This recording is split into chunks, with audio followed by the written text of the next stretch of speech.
आज रशिया और यूक्रेन को युद्ध करते हुए करीबन 1 साल से ज्यादा का वक्त हो चुका है, जहां पर यूक्रेन की इकोनॉमिक कंडीशन पूरी तरह से डिस्ट्रॉय हो चुकी है और दूसरी तरफ यूरोप का one of the biggest nuclear power plant Zaporizhzhia, जो कि यूक्रेन के साउदर्न पार्ट में है। और आज के दिन दोस्तों Zaporizhzhia nuclear power plant Ukraine और रशिया के वॉर के चपेट में आ सकता है, यानी कि guys Zaporizhzhia nuclear power plant will becomes a war zone, जिससे कि एक भारी तबाही देखने को मिल सकती है। तो क्या है ये पूरी स्टोरी, आइए इस वीडियो में देखते हैं। On the roof of several power units at the Zaporizhzhia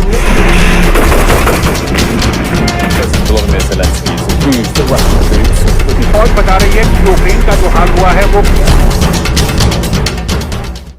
देखिए जैपोरिजिया न्यूक्लियर पावर प्लांट यूक्रेन के साउदर्न पार्ट में है, लेकिन प्रेजेंट टाइम में रशियन मिलिट्री ने इस पावर प्लांट के ऊपर अपना कब्जा जमा रखा है। और जब से रशियन आर्मी ने इसे कंट्रोल करना शुरू किया है, तब से गाइस सभी यूरोपियन कंट्रीज टेंशन में रहती है कि कहीं ये जैपोरिजिया पावर प्लांट इन दोनों देश के वॉर के बीच में ना जाए, क्योंकि गाइस एक हल्की सी आग की चिंगारी इस पूरे पावर प्लांट को तबाह कर सकती है। और अगर असल में ऐसा होता है तो यूक्रेन कंट्री का गाइस आधा हिस्सा पल भर में गायब हो जाएगा और पता नहीं कितने लोग इसके केवल रेडिएशन की वजह से मारे जाएंगे। और आज से करीबन 36 साल पहले सन 1986 में सेम ऐसा ही इंसिडेंट गाइस रियल में हुआ था, जहां पर चेरनोबिल नाम का पावर प्लांट गाइस किसी कमी की वजह से ब्लास्ट हो गया था और इस ब्लास्ट की वजह से करीबन लाखों लोग केवल इसके रेडिएशन से मारे गए। और सेम ऐसा ही आज जैपोरिजिया न्यूक्लियर पावर प्लांट के साथ हो सकता है। और गाइस अगर असल में ऐसा होता है तो ये पूरी दुनिया का बहुत बड़ा इंसिडेंट माना जाएगा। और गाइस हाल ही में यूक्रेन कंट्री रशियन आर्मी के ऊपर एक एलिगेशन लगाती है, जिसमें जो रशियन फोर्सेज है वो धीरे धीरे इस पावर प्लांट को खत्म करने की कोशिश कर रहे हैं। और इसके बाद एक और एलिगेशन गाइस यूक्रेन के प्रेसिडेंट जेलेंस्की दोबारा लगाते हैं, जिसमें वो बताते हैं कि मंगलवार की रात में जो रशियन फोर्सेज है वो जैपोरिजिया न्यूक्लियर पावर प्लांट के चारों तरफ कुछ एक्सप्लोसिव और कुछ फायर ऑब्जेक्ट को रख दिए हैं। और इन सभी ऑब्जेक्ट्स को इसलिए रखा गया है जिससे कि जब ये ऑब्जेक्ट ब्लास्ट हो तब इस पावर प्लांट की सारी इलेक्ट्रिसिटी पल भर में गायब हो जाए और गाइस जितना भी आरोप हो, मतलब एलिगेशंस हो, वो यूक्रेन फोर्सेज के ऊपर आ जाए। बट मैंने अभी अभी आपको बताया कि जितना भी काम है वो सारा रशियन फोर्सेज कर रही है, बट असल में रशिया चाहता है कि जितना भी आरोप हो गाइस वो यूक्रेन कंट्री के ऊपर आ जाए। और जब ये सारी बातें IAEA यानी कि इंटरनेशनल एटॉमिक एनर्जी एजेंसी के पास पहुंचती है, और ये जो एजेंसी है गाइस वो रशिया में है, बट करंटली यूक्रेनियन स्टाफ इसे चलाती है। लेकिन इस एजेंसी के जो डायरेक्टर होते हैं राफेल मारियानो ग्रोसी, वो कहते हैं